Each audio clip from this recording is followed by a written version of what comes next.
오늘 말씀은 데살로니가전서 1장 1절 말씀입니다. 바울과 실루아노와 디모데는 하나님 아버지와 주 예수 그리스도 안에 있는 데살로니가인의 교회에 편지하노니 은혜와 평강이 너희에게 있을지어다. 아멘. 할렐루야, 좋은 아침입니다. 오늘부터 저는 데살로니가전서 말씀을 가지고 새벽에 함께 나누도록 하겠습니다. 원래 사무엘상 말씀을 쭉 묵상해 왔었는데요. 지난 주일부터 설교 본문으로 사무엘서를 강의하기 시작했죠. 물론 사무엘상은 너무 귀한 말씀이지만 성도님들께서 편식하지 않고 골고루 말씀을 섭취할 수 있도록 해야 되겠다라는 마음이 제게 있습니다. 그래서 아침에는 신약 말씀을 나누도록 하겠습니다. 우리 성도의 신앙은 건강해야 합니다. 뭐니 해도 신앙의 건강은 말씀과 기도를 통해 다져집니다. 그렇죠? 자, 그렇게 다져진 신앙이 어떻게 평가되는지 아십니까? 여러 가지로 우리가 말하고 평가할 수 있겠는데 가장 기본적인 판단 기준은 바로 믿음, 소망, 사랑, 이것으로 평가할 수 있습니다. 믿음, 소망, 사랑이 잘 나타난 교회가 있다는 거죠. 그게 바로 오늘 본문에 나오는 데살로니가 교회입니다. 그래서 데살로니가 전서에는 특히 바울의 애정이 듬뿍 담겨 있음을 보게 됩니다. 자, 새벽 묵성을 통해서 데살로니가 교회를 향한 바울의 마음과 하나님의 마음을 우리가 확인할 수 있기를 원하는데 그 은혜를 함께 나누기를 소원합니다. 자, 이 교회는 바울이 매우 짧은 기간 함께 있으면서 사역했던 교회입니다. 그런 짧은 기간임에도 불구하고 믿음, 소망, 사랑의 역동성이 나타났다는 특징이 있는 교회이기도 합니다.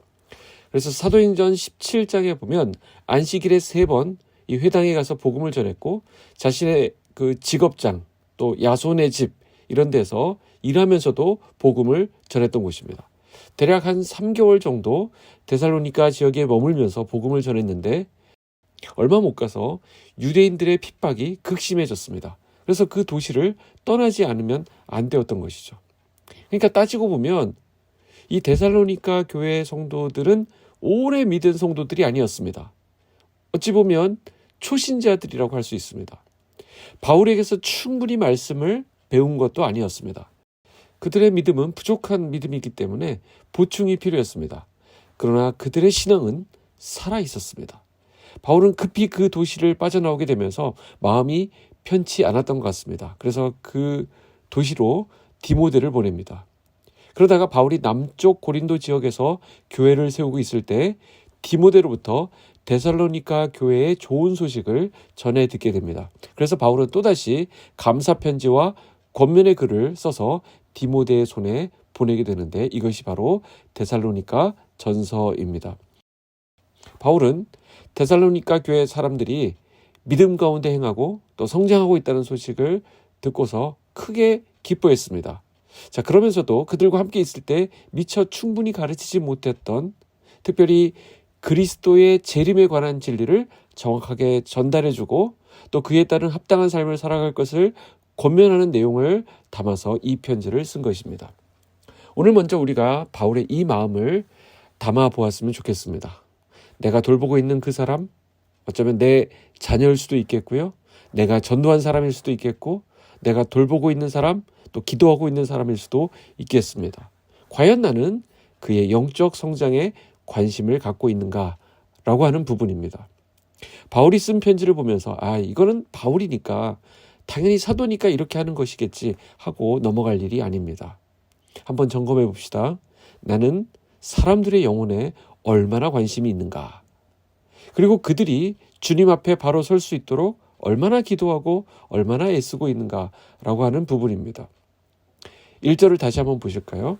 바울과 실루아노와 디모데는 하나님 아버지와 주 예수 그리스도 안에 있는 데살로니가인의 교회에 편지하노니 은혜와 평강이 너희에게 있을지어다.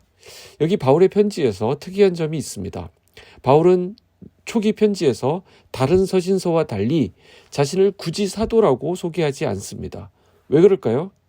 여기 이 데살로니가에는 바울이 사도인지 아닌지 의심하는 사람이 없었기 때문입니다. 다른 데는 그런 일이 참 많았거든요. 바울과 데살로니가 교회의 이 관계가 굉장히 돈독했다는 것을 알 수 있습니다. 저는 목회자이기 때문에 이 구절에서 정말 은혜가 되고 있습니다. 자기를 굳이 증명하지 않아도 성도들로부터 신뢰를 받고 인정받는 이 바울이 정말 멋지게 보이고 부럽기도 합니다. 목사와 성도가 서로를 의심하거나 비방하지 않고 서로를 인정하고 존경하며 귀히 여기는 것이 얼마나 아름답고 귀한 일이라는 것이죠. 이런 은혜가 우리 빗소금 공동체 안에 견고히 자리 잡기를 소망합니다. 그리고 또 있습니다. 바울 곁에는 신실한 동역자들이 있었다라는 것입니다. 여기에 보면 실루아노라고 기록되어 있는데 이것은 우리에게 익숙한 실라를 말합니다. 아들과 같은 귀한 동역자 디모데가 또한 바울과 함께 있습니다. 선한 일을 위해서 마음을 합하고 힘을 싣고 있는 디모데와 실루아노를 묵상하게 됩니다. 우리는 어떻습니까? 누군가에게 힘이 되어주고 있습니까? 아니면 누군가를 오히려 힘 빠지게 하고 있습니까?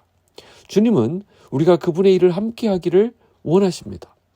주님은 우리가 서로 함께 하고 있을 때 그곳에 또한 함께 하신다라고 약속하셨습니다. 이어서 바울은 그 특유의 인사를 전하고 있습니다.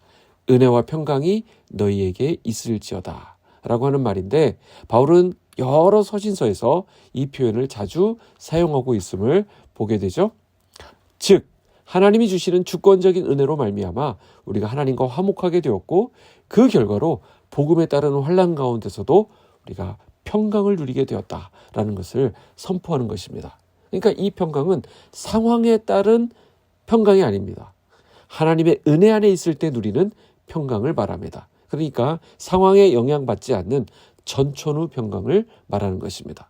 이 얼마나 멋진 인사인가요? 이런 은혜와 평강이 저와 여러분 가운데 있기를 축복합니다. 하나님이 기뻐하시는 일을 행할 때 우리에게도 이 은혜와 평강이 임할 것입니다. 오늘 하루 저와 여러분의 우리 모두의 삶의 현장 가운데 하나님의 은혜와 평강이 풍성히 나타나기를 주님의 이름으로 축복합니다. 기도하겠습니다. 하나님 아버지 감사합니다. 오늘도 말씀으로 우리에게 은혜와 평강을 선물해 주시니 감사합니다. 사도 바울이 데살로니가 교인들에게 썼던 애정 어린 편지들을 봅니다. 우리도 누군가를 향해 예수 그리스도의 편지가 되게 하여 주시옵소서. 누군가에게 본이 되게 하시고 그 누군가에게 힘이 되는 사람이 되게 하여 주시옵소서. 예수님 이름으로 기도합니다. 아멘.